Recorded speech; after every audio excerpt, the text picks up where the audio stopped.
Hey guys, for this next short tutorial we're going to be learning how to make fire. I'm not actually going to be going in how to actually make the fire particle, but I mean these are widely available in the UDK, so you could either use them or follow other particle tutorials on how to make them. I've just basically got a barrel in my scene, anywhere a point of origin for the fire, and I've also got a fire emitter. If I just right click this and find it in my content browser, it's just this particle system here, PFX fire. And there you see the fire.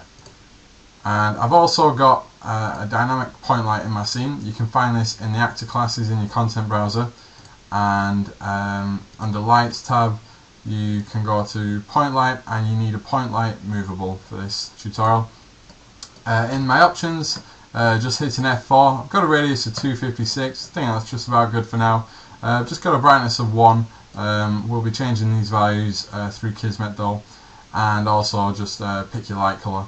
I think on the movement tab, physics, you need to change the physics from none to interpolating, so phys interpolating there, and then you're set to go into Kismet.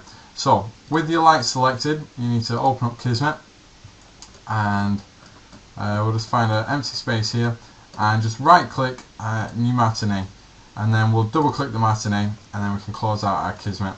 So the matinee runs in real time, so we can see exactly what's going on here. First thing to do, making sure you have your light selected, right click in the bottom left hand grey box, add new empty group, and we'll just call this light. And then if we click off it, deselect the light, we click on it, the light's connected, so we know these two are connected. Next, right click where it says light and add new movement track. And then we can scroll out, and we want to drag the timeline down to about 2 seconds probably. 2 seconds will be a good amount, and then just zoom in as much as you can to get the best functionality of the screen. Just move my box there, we'll shut this there. Right, just about set now. So I'll turn off my toggle snap. That'll just give me, less random values.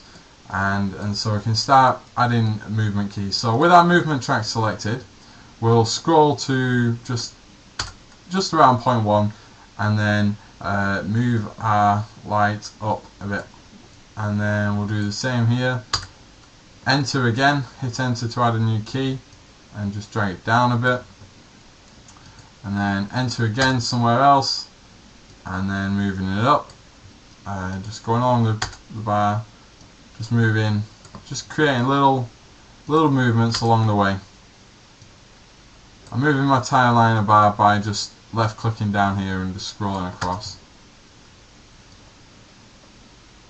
So these are just quick keys. You guys can spend much more time just controlling these. I'm just going to do it pretty quickly.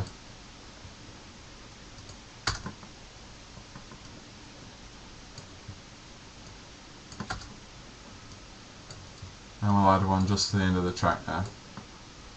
Alternatively, you guys could just do a 1 second time bar, it doesn't make a difference. And so hopefully when we play this, our light will be moving up and down. So that's not all we need to do. Now every other marker I'm just going to select by left mouse clicking, and moving into my top view here, I'm just going to move it, the light from left to right every other keyframe. And now if you spend a bit more time on this, you can get some pretty interesting results. Hopefully you won't see the track skipping, which is the ideal outcome, and just have fun with the different play around.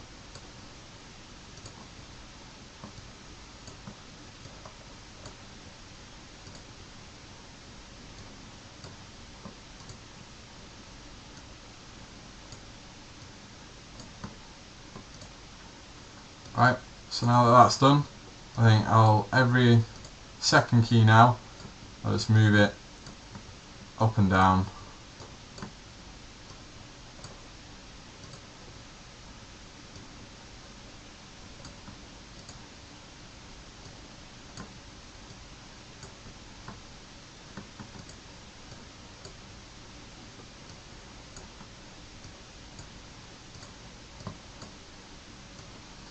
and we should be done there. If we just deselect that last key, just clicking anywhere, and stop, and then play, we're starting to get some pretty nice results.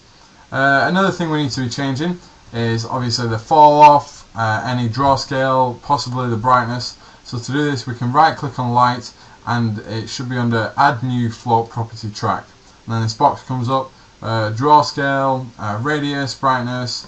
We'll be tackling the radius and the brightness for now, but another thing you could play with is the fall off exponent. That'd be a good one to go with. So for brightness, I'll just click there, OK, we'll zoom out a bit, and then just add a couple of tracks along the way, just selecting and hitting enter,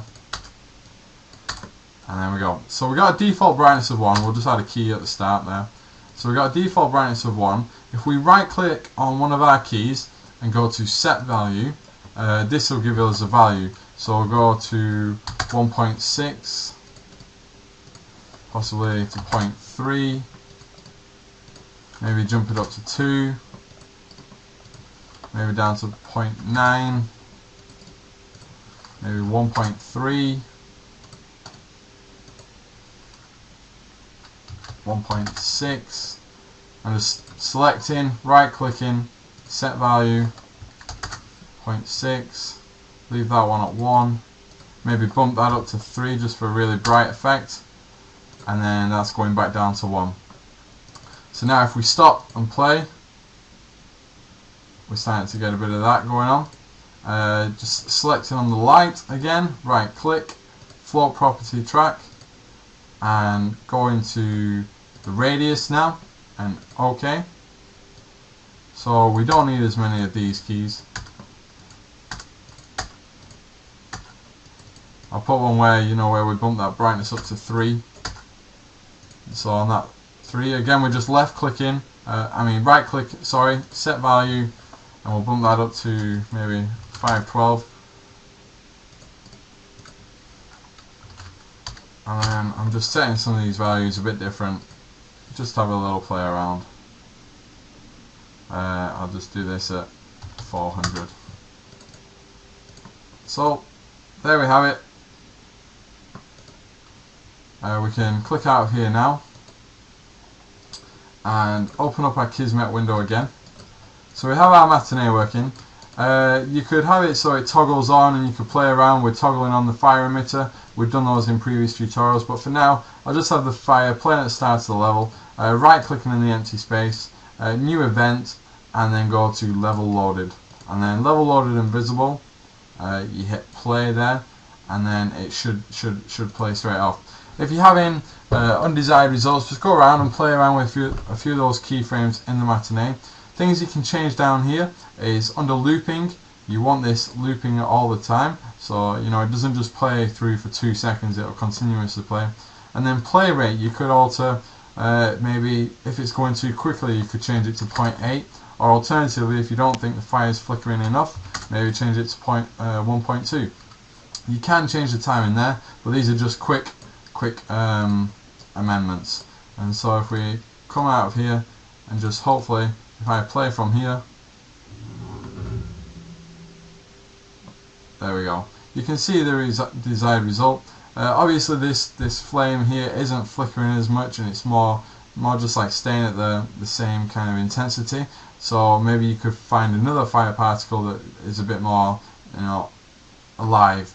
But that's a basic tutorial on how to do some fire.